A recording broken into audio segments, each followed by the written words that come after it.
And you can maybe jump in and use template language that we've provided about that those functions, or even provide links where we've got a Get Started menu on the community where there's links to how to do very simple actions in the community. And if you have enough knowledge about those resources that are available to members, then you can also help jump in and link people to those resources to on the spot educate them about different ways that they can use it. Does that help? Okay. So I think it's a combined. I don't know. That feels like a really big job to me. That like policing the system and reminding people of all the things that they could and should be doing, that feels like, I don't know, I can't say that we won't do that. For all I know, there are volunteers who are totally on top of it and are going to be super excited to be jumping in and doing that kind of stuff. Right. I know that I personally don't have time to be monitoring and correcting and coaching and teaching. That's just well beyond the time commitment that I have available to this kind of a volunteering position. Okay. But again, I can't, I can just tell you that I don't think I'm going to be able to do that. There may well be other people in the OB division who are definitely excited and able to do that.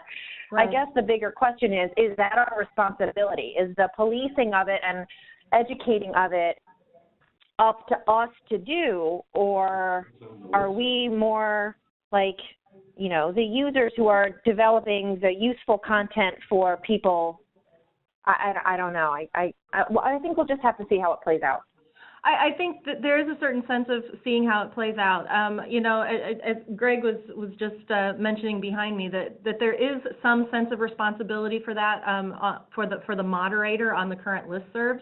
To play that sort of role in policing and moderating and helping to point out features. And so I think so for you personally, you can't commit that kind of time. That's certainly understandable. But I think you're right that this is going to be evolving. As you have some volunteers who are willing to serve in this sort of community ambassador role and that really get excited about the features and enhancements in the community, maybe they will take the time to do this. So I guess it is sort of a wait and see approach, but being prepared to sort of tackle these different issues when the need arises, depending on the time and commitment of each individual volunteer. Absolutely. And I mean, we clearly have lots of people who are interested and engaged and plenty of volunteers. Mm-hmm. So I again, in my head, I'm just trying to wrap my brain around what we're responsible for versus what you guys are responsible for. Yeah. Yeah, and it's a good point. I think you're right. There for overall community education, we certainly do play sort of a bigger role in providing the resources and the educational materials for the big picture. But then in that those individual personal instances of policing, I think that's sort of a role that has lived with the moderator in the past and continue to do so to the extent possible. But there's this opportunity for additional community ambassadors to help move this along as you get people excited about it. Right. Absolutely. Okay, thank you. All right, you're welcome. Thanks for asking a question. All right, so since we're talking about community ambassadors, that leads right into my next slide anyway. So who should these community ambassadors be? There's obvious opportunity and linkage to your existing communications committee members. And I know in the case of OB, you've got your Making Connections Committee, which is another great place where something like this could possibly live, and where you might find active, willing, and engaged volunteers who would be willing to take on this type of a role. Your executive officers can play a role in this type of a function, and at a minimum, the executive officers, should have some presence in the community, just so they can be identified, I think. so that the general membership might know who they are. And there's a couple different ways they can do that. It's not that they would have to be active contributors to the discussion all the time, but in communicating division business out to the entire discussion, there's definitely a role for them to be recognized there, and to play some role in communications that go out across the discussion. But then you also might look at active users or contributors to your current listserv, and that it could be a good pool of volunteers. If those are folks that are going to be contributing and participating in the community on a regular basis anyway, it might be worth asking them to sort of take up that mantle of community ambassador and sort of accept some additional responsibility for helping out, if they're willing to do so. So these are just opportunities for additional volunteer service, and a way to contribute to the overall well-being and functioning of the community and the discussion. Carrie, in your mind, I know we're keeping with informed. So what traditionally happens is I'll draft up and pull together the newsletter that will go out to the OB division. It goes out through Informs, and I send it out. I don't normally, in fact, I don't ever, also post it to the listserv. Mm-hmm. So are you, just in terms of what you just said, executive officers should have some activity in the community in terms of communicating business out. Are you thinking that like a traditional newsletter that used to go out over Informs should now also, or instead of, be distributed in this way? Like what do you think the best practices are in terms of figuring out how to not overwhelm people and hit them multiple times with the same thing, while taking advantage of the tools that we have through Connect? Yeah, I think that's a really good point, and I think that the use of newsletters will be evolving as a result of the community and what you're able to do in the community. Okay. And I know I had a conversation perhaps with Ginger and Mary from MSR about this a while ago, about how the community perhaps does provide some opportunity for more frequent communication to the members, rather than one big newsletter that contains, 5 or 6 or even more stories that people have to scroll through to read multiple items. So that you might think about division business is posted into the community on a periodic basis, once every 2 weeks perhaps. And then your newsletter becomes a once a month or perhaps once a quarter compilation of those high points of those most important posts that were made into the community communicating that division business. So you have frequent communication to get the word out to folks in a timely manner, and then sort of a quarterly consolidation of all of those different news stories that can either recap or remind people of the important stories and articles and posts that have been sent out to the whole membership. So that's a new way of thinking about the communications, and so I don't think there's an expectation that it's going to change overnight, but there's room to think about the possibilities there and how it can enhance your communication strategy. Mm-hmm, absolutely.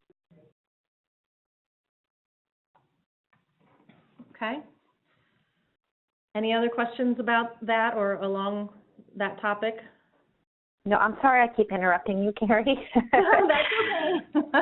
No, I think it's good to handle these questions as they come to your mind so that you don't forget about them. And it's all related here, so I think we're in good shape. All right, so carrying on about the seed questions, once you have your group of community ambassadors or those who you think might be willing to help you post, we do have a template message available that you could use to send a communication out to those members to say, hey, we're getting ready to launch the community. We'd really like to count on you to help us post content into the community as it's needed. Can you help us by coming up with a question that you think might be really useful and valuable to ask to the community? So you really sort of harness the help and thought, crowdsourcing of those members to help you develop some really good, valuable seed questions. And you really want to try to have at any time 10 to 20 seed questions in your back pocket just as possibilities for what you might be able to fill those periodic gaps in the communication. The overall tone of the seed questions is really meant to be informal or personal, and really language that your members will respond to. When we're drafting seed questions, we don't want to make them sound like an obvious plant into the community, but it sounds like it truly is coming in the voice of the member that's asking. And so as you're developing the seed questions, it's good to keep that sort of thing in mind. Once you have some seed questions developed and you begin to collect some final versions of them and approve them, we've also got a template that you can use to help organize them and maybe even determine, which dates they might be sent out to the membership, including the email that they're coming from, the subject line, what the post is, what the topic is. And so this is just an organizing way of trying to help you keep track of the types of seed questions you want to ask, when you want to ask them, and when they might get posted into the community. And these resources, I don't think this template for organizing is yet in the division rollout community, but I'll definitely place that there today, and we make all of these resources available to you to be able to organize how you're getting through and collecting and organizing and gathering those seed questions. Oh, Ginger raised her hand. What's up, Ginger? I was just curious, when we're collecting our seed questions, is there a way, and maybe this is a question for Greg later, but can I stack? Can I put the questions in and put the date in that I want them to appear, but do that like once a week so I don't have to be, so that they go out every 2 days or set up? She's talking about like a schedule. Yeah, right. Yeah. I'm not sure, Ginger, but I'll put that on my notes to look into it for you. Okay. Sit down and kind of pre-launch them all together. Yeah. Yeah. Okay. Okay, thanks. All right, yep. Good question. All right, so what are the different types of questions that do work in this seed question format? Well, as I said, you want to have sort of that friendly tone about them, sounding like they are coming directly from the member in the member's voice. But the question content and format, there's these 4 types that we've been advised are the ones that really work in order to elicit a response from your members. And that includes the open-ended questions, what do you think about, and then somebody has to come up with their own response. There's these low barrier to entries. If you give a binary choice, do you prefer X or Y, that it's easy for a member to respond and say, well, I prefer X because, and then generate some means for additional feedback or response or conversation. There can be very specific questions.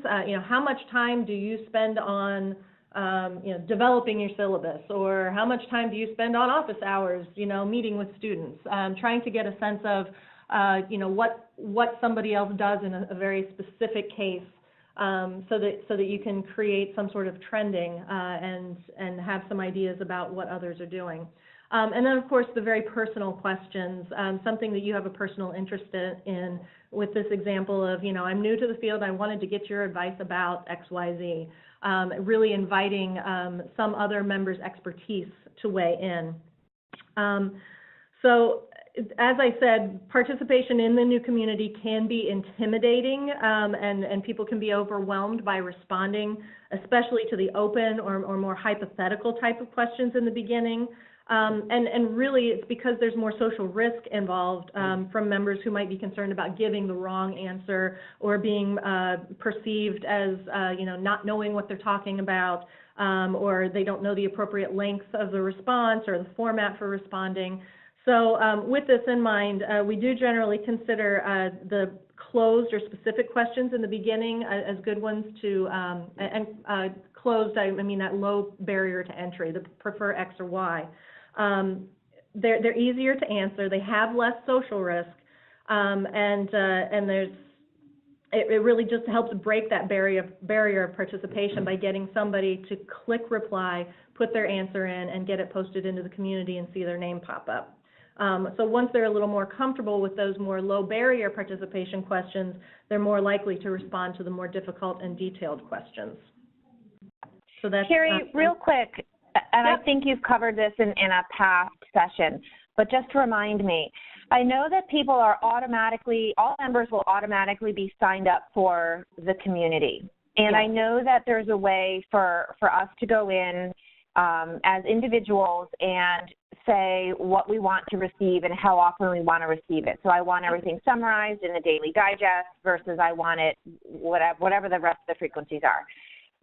On day one, when people, I mean, I know that we're going to be telling them ahead of time that they need to log in and they need to look at their preferences and all of that, but they're not going to do that until they start getting emails popping up in their inbox that they weren't used to. So is the default every single time there's a message and every single time there's a response, they're going to get an email? So even with these seed questions, if 10 people respond, is it 10 emails on day 1, day 2, day 3, until they're like, oh my God, I'm so annoyed, get me off this thing, that it undermines what we're actually trying to do? How is the default set up? The default is set up for daily digest. So at the beginning, until somebody says otherwise, they are only going to receive one email today with a consolidated list of all of the emails and responses that came in the previous 24 hours. That's great.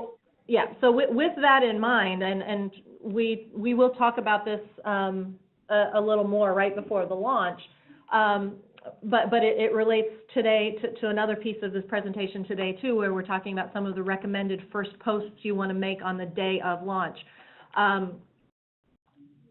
So our target date for launch is Wednesday, June 6th.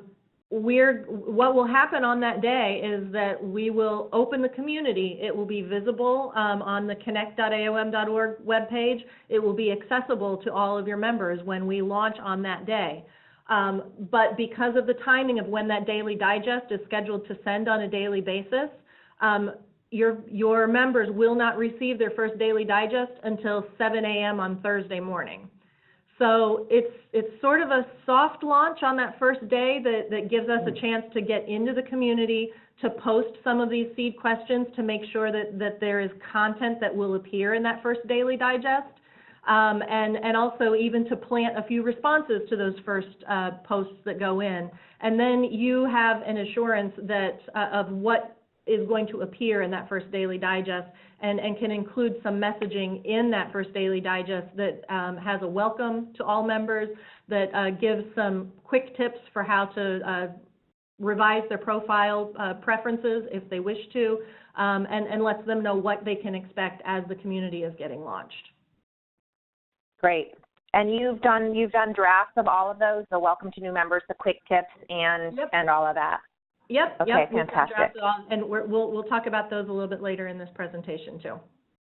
Fantastic. All right. Okay, so I'm gonna try to go quickly through a couple of these other pointers about developing the seed questions, because I want to get to a couple of the examples that we've had, so you can see sort of what can work. But as you're soliciting these questions from others, you should be prepared to perhaps revise and edit some of them to some extent. When you get these submissions from folks, they often need a little further context. They might need to have the framing set up a little bit better so that they have that personal tone, and as I said before, they don't sound like an obvious plant into the system, but really do sound like they are coming directly from the member. So it's one of those things that you might have to have a little bit of back and forth with the people who are proposing the questions.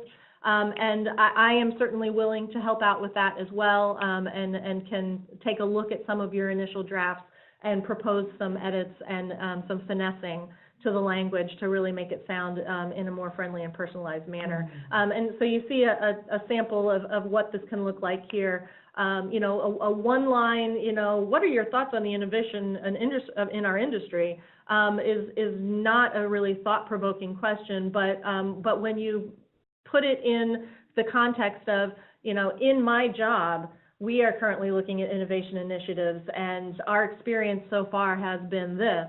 I'd really like to hear what others are thinking of doing, or what they've experienced, and if they think that my plan can work.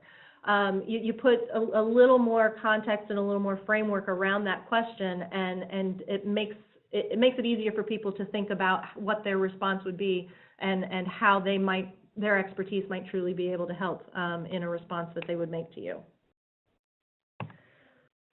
So all of this really, the preparation of seed questions, it's really about trying to ensure member engagement and enhance the member engagement. And with all those different types of questions that we're talking about, these low barrier to participation, or specific questions and open-ended, trying to really gain the expertise of the other members in your community, these really fall into these three different types of discussions that get generated out of these seed questions.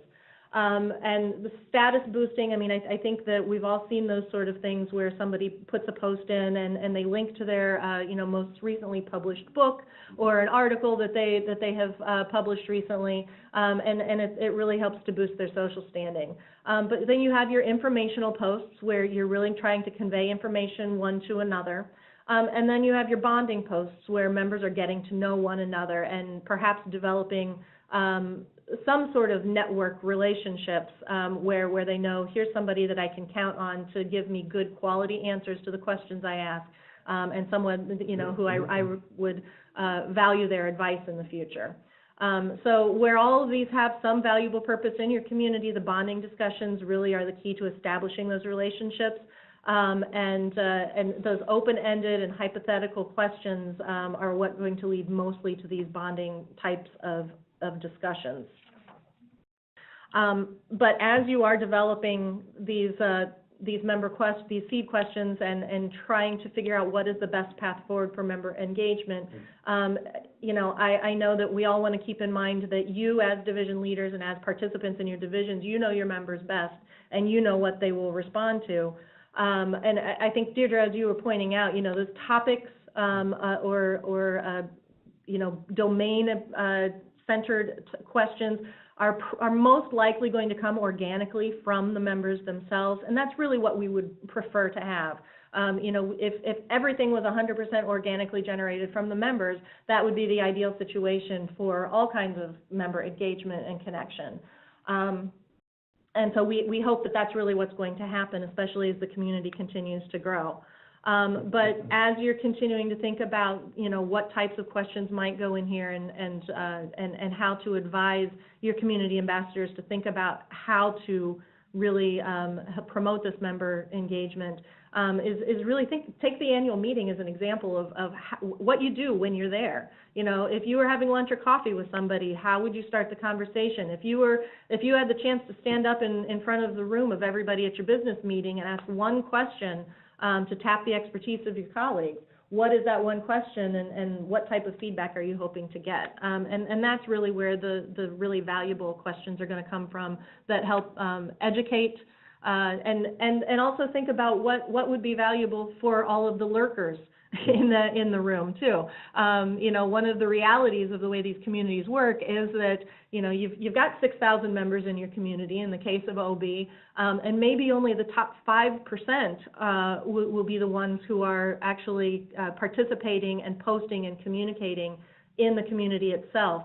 But you've got all of those other thousands of people that are lurking in the background and find value, even though they may not make a direct post, or they may not make a direct response, but they are gaining from the conversation and watching it happen and learning and taking advantage of the resources that have been provided. Absolutely. All right, so let's look at a couple of sample questions just to see how these sorts of things are beginning to happen in some of the other communities. This one came from the Entrepreneurship Division, and I thought this was a really good one because it generated a whole lot of responses. And so this is really asking for not just resources, but also opinions. Do we collectively have an empirical evidence to support the premise that people can grow their entrepreneurial ability? I firmly believe that in time, effort, and energy, someone can indeed become a better entrepreneur, but is there evidence to support this?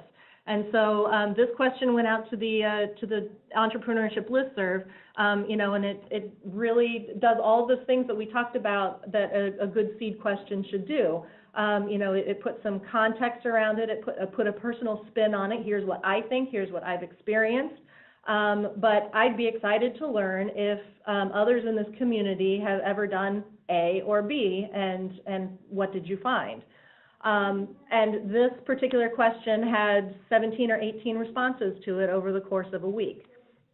And some of the responses were links to outside websites and articles that other folks had read. Some of them were, 5 or 6 paragraph long, personal expositions on what an individual thought about this particular premise in question. So you get the whole gamut of responses to a question like this. But obviously this was a topic that a lot of the entrepreneurship division folks felt passionate about, and they had a lot to say. So this is a really great example of something that was a timely topic. It gave the opportunity for providing resources that people had access to and could share publicly, and also a way that status boosting. Here's my opinion on what I think about all of this and why. Another good example that does generate some conversation. This one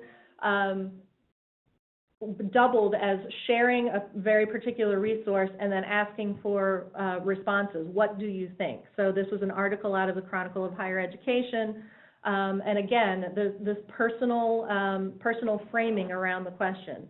Here's an attached article from the Chronicle of Education. I thought the article said number 1 and number 2. What does everyone else think?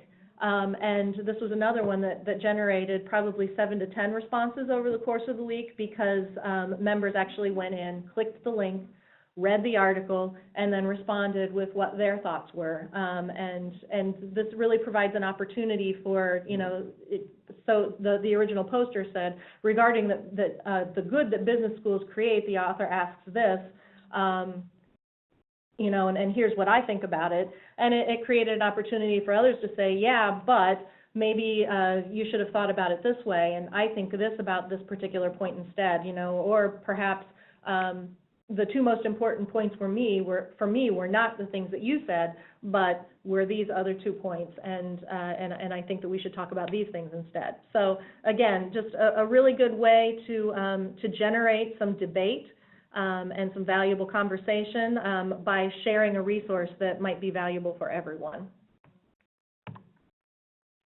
And then here we've got one last one, again from the Entrepreneurship Division, and this one just came in this week and has generated 4 or 5 responses so far. But here we go, providing an example about passing our knowledge on to a younger generation.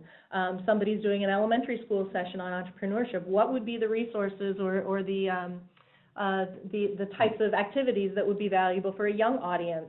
And so this type of a question, crowdsourcing what you might think about to do with a young audience. And several people have very generously jumped in and provided links to outside resources or exercises or ideas that would be good for this type of activity. Lastly, we've got this last sample from the ONE division, and this one is a nice example with 2 purposes. Number 1, it's that educating other members about how to do particular functions in the community, and then encouraging that collection of resources to really build up that library that might be valuable and is a permanent resource for other members to come and find and search in the future. So the ONE division is really focused on collecting, starting discussions and collecting resources related to teaching, amongst other topics of interest. And they really want the they really want the library to be filled up. And so they put this post out there, then they gave very specific instructions, how to click to post a message, type the details of the area you'd like to discuss, you know, reminding them that you can embed pictures, attach files, or provide links to other resources, and then just click send, and really encouraging that sort of that sort of using the community the way it's meant to be used.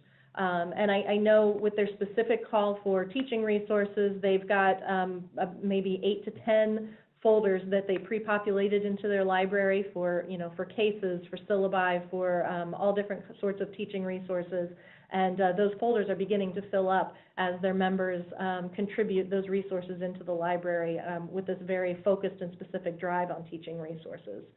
So that's another type of post that you can think about, you know, and it's not something that you necessarily would want to do in the very first week of the community, but maybe in the second month after the community launches, when you want to begin to populate those library resources in a very active and focused manner. You could use a post like this to, you know, to really promote and tell people exactly how they can go about doing that. Carrie, in terms of the folder structure for under like the teaching resources, that's definitely something that I feel like every single community is going to want. And I know, of course, that we might have different folders across different communities because our members might want something different. I get that. But I wonder if there's any reason to sort of share the folder structure under some of these kinds of things that will be universally needed.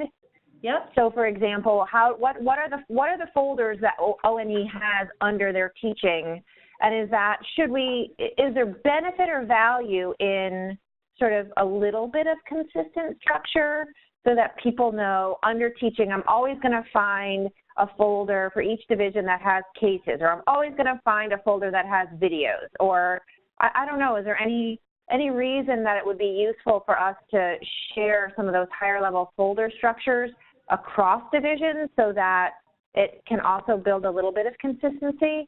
Yep. Or no? Do you think it's better that we all just do our own thing and our folder structure is our own folder structure? Yeah, it's a little bit of both. So the division communities have their own library, which at this point we're allowing them to name and organize in their own way.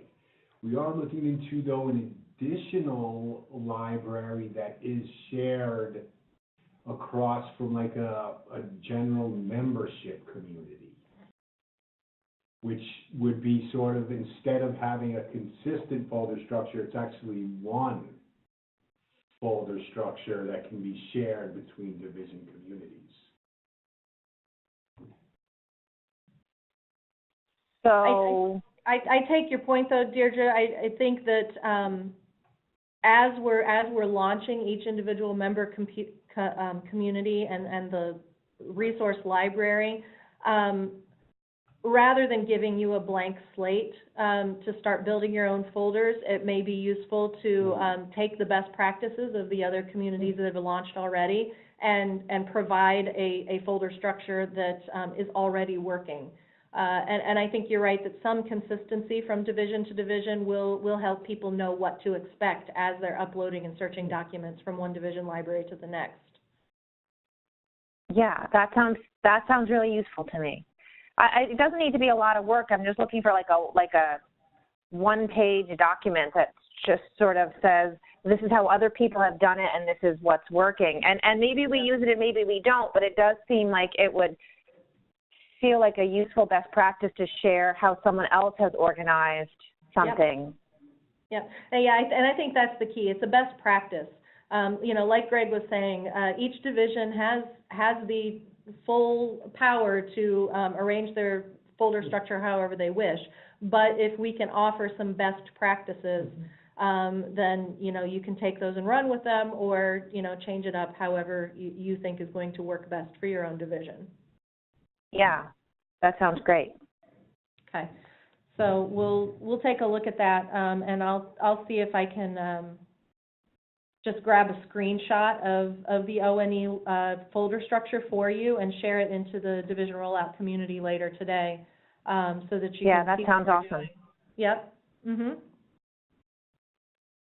All right.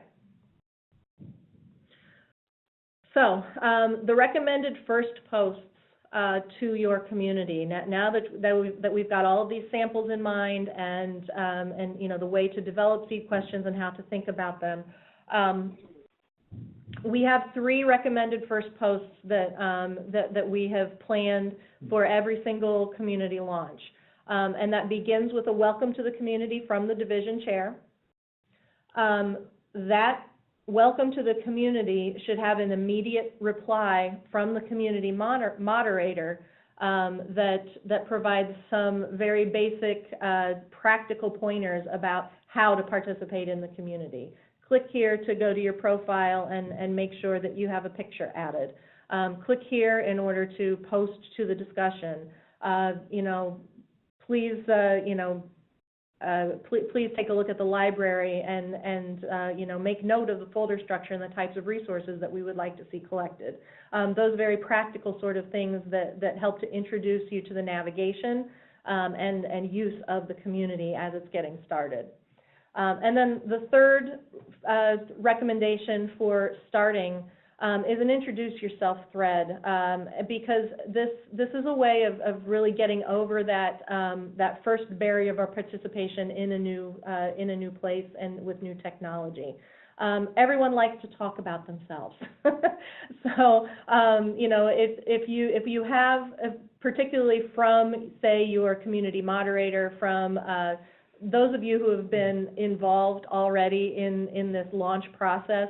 And we can have like 2 or 3 introductions that can be immediately posted in and sort of lead the way, saying who you are, what your role is in the community, maybe what your research interests are, and then that helps to sort of help new people begin to feel comfortable and find what their place is in the community.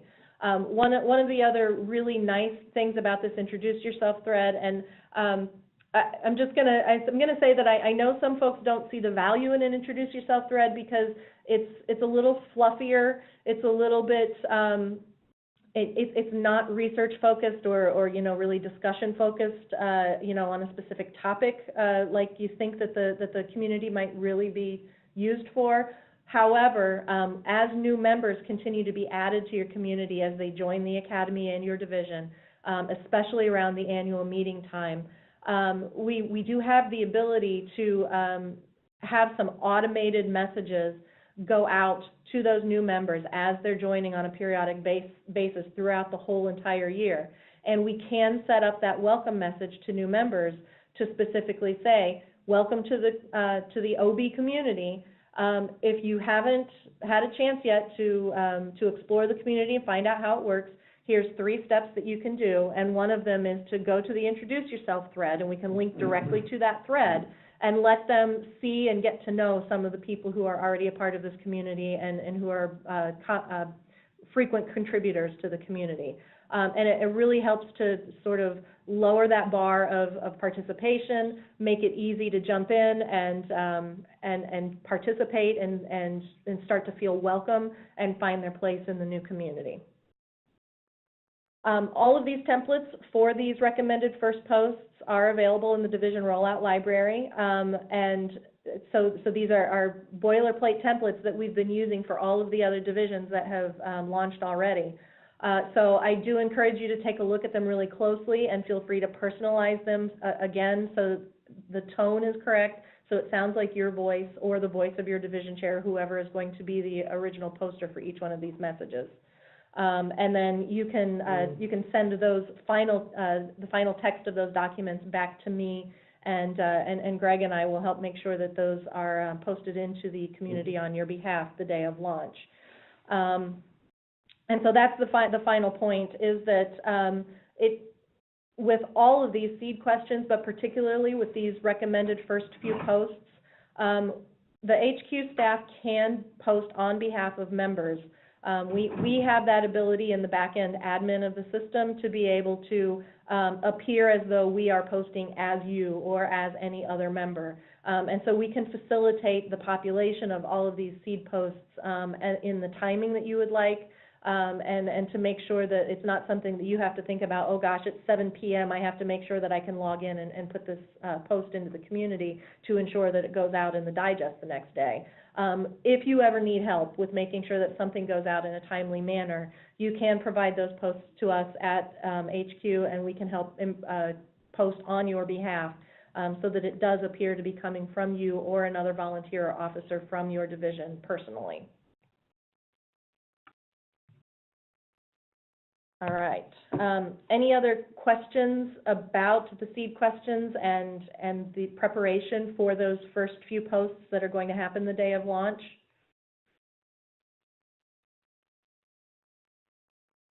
Okay. The community announcement on May 23rd, are you guys taking the lead and on that one? That's the one you're sending out? Yep, okay, that's great. the one that we're sending out. Yep, I've got that in motion right now. The text has been fully drafted, and it's with our Informs design person right now to get the template put together. And so that's what we're planning for, is to send that message, and it will go out to the members of all 4 of the divisions that are currently involved in this launch process. And then similarly, we'll send that listserv transition message, number 1, on May 23rd as well, so that your members will receive that, that formal message from the Academy, and that will go to all paid members. And then the listserv message will go to all subscribers on the listserv with just a slightly different focus on the message to let folks know about, hey, if you're a current member of the Academy, you need do nothing, you're going to automatically be included in the new community. And if you're not a current member of the Academy, here's what you can expect and what you'll be able to do to continue participating in the community after it launches. And when is the date for the termination of the current listserv? The current listserv will terminate on the day that the new community launches. Oh, okay. It will happen pretty seamlessly. About a week, it's about 2 weeks after we send the first transition message. Yep. So people are aware, and then we send the same message again, slightly updated on June 6th, and we'll effectively close it then. Now, when people, when it's closed means it will no longer send messages to the subscribers. However, if somebody somehow missed the first 2 waves of messages and went to post to that listserv, they would simply receive a note back saying that it is closed and giving them all the former instructions on how to move over to connect. So it'll exist, and the archives exist, but we'll bring them over to your community, but it'll just sit in this like auto-respond state. Okay. Does that mean that obweb.org also terminates on the 6th? Well, there are 2 parts to that question. obweb.org is a domain name. That will be retained by you, and anyone who navigates to that domain name will call up the new community microsite. Okay, so that's point A. You'll keep the domain name, but it will be redirected to the new one. Your current website will still remain. It will, we will stop Google from indexing the old one, meaning if someone types in OB Academy of Management into Google, they receive the newer Connect information. You will still always be able to access the existing OB website in an archived state. And I'll provide those URLs to Todd and to you or whoever else. I think also, I mean, related to that is that we planned for a longer transition time in order to get the microsite fully populated and developed. So while the community is launching on June 6th, we want to have the basics of the microsite and sort of the front page of the microsite at a minimum ready to go with some sort of welcoming message and the content that's needed in order to help folks navigate to the community and find out what they need to know. But, we don't expect that, like Greg said, that we're going to transfer everything over from OB Web until a couple weeks after that, when we're sure that all of the content in the microsite is now up to date and finalized, and there's nothing left at OB Web in order to transfer back over. Okay. How easy is it to create smaller within a division? I'd call them microsites, but maybe that's the wrong term. So like the people who attend the junior faculty workshop PDW for the OB division, is there a way to give that group of, say, 40 people a smaller community so that if they wanted to just go out to each other or post something to each other, almost like create a little cohort kind of a community, is there easy ways to do that kind of stuff to make the bigger community feel smaller or not? The way we envision this, is there are sub-communities, but it gets pretty convoluted. The way we envision this is a smaller community for the annual meeting that is populated with all the folks who are registered. And within that community, that overall community, we can make divisional folders. That's our idea right now. Okay. I think that, that we certainly are going to have the capability of making smaller member-created communities, and that's sort of what this sounds like. I guess the caution with that is to make a community that's centered around one PDW that's going to happen at one annual meeting.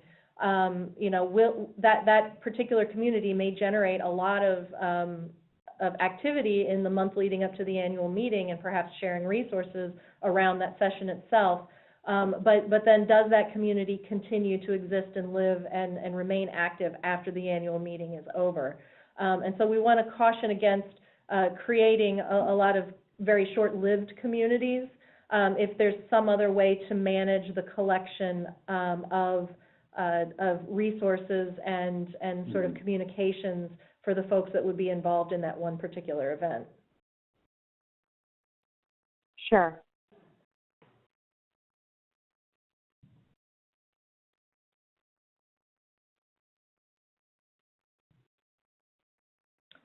All right, any other questions? Is Ginger still with us? I can see her. Yes, I am. Yes, she is. Okay, all right. I hadn't heard anything from her, so I wasn't sure if she was still there with us or not. Okay. Yeah, all good. All right, good. All right, so just wrapping up the next steps then. I mean, those of you who have had one-on-one scheduled with Greg to keep developing your microsites, that's really what's going to be the bulk of the work coming up in the next few weeks. We've got these communications planned for next week, and then there will be some additional, listserv transition communications to plan for. But again, those are drafts that we have in hand already, and those will be deployed by Academy headquarters. So it's just a matter of keeping you aware of those communications that will be going out. The bigger work as far as communications goes for each division is really making sure that those seed questions are ready to go, and particularly looking at those first 3 posts for the day of launch to make sure that we're ready with the text of those communications in hand and ready to go on June 6th. No training next week. For those of us here in the U.S., we're heading into the Memorial Day weekend, and I'm imagining a lot of people will not be at work on next Friday, so we catch a little bit of a break. But our next training sessions are going to be really to discuss pre-launch details, and so we'll schedule those sessions on May 31st and June 1st. Similar to how we've done here, we'll do one of them in the afternoon or one of them in the morning to try to catch all time zones. And then that's leading up to our launch date on June 6th. So that's the plan. I know, yay! So that's the plan for the coming few weeks. And even though we don't have a particular session scheduled between now and those pre-launch phone calls, I mean, obviously Greg and myself and any of the other staff who've been involved in this project you know, email us with your specific questions. If we need to get on the phone to talk out, you know, a really detailed situation, just let us know, and we'll make ourselves available as much as we possibly can to really help you and support you, and make sure you're feeling comfortable with what steps have to come next. Okay. Sounds good. Any final questions? Nope. No, thank you, Carrie. Thanks, Greg. All right. Yeah, you're welcome, Deirdre. You're welcome, Ginger. Thanks to both of you, and have a great weekend. You too. You too. Bye-bye. All right. Bye-bye.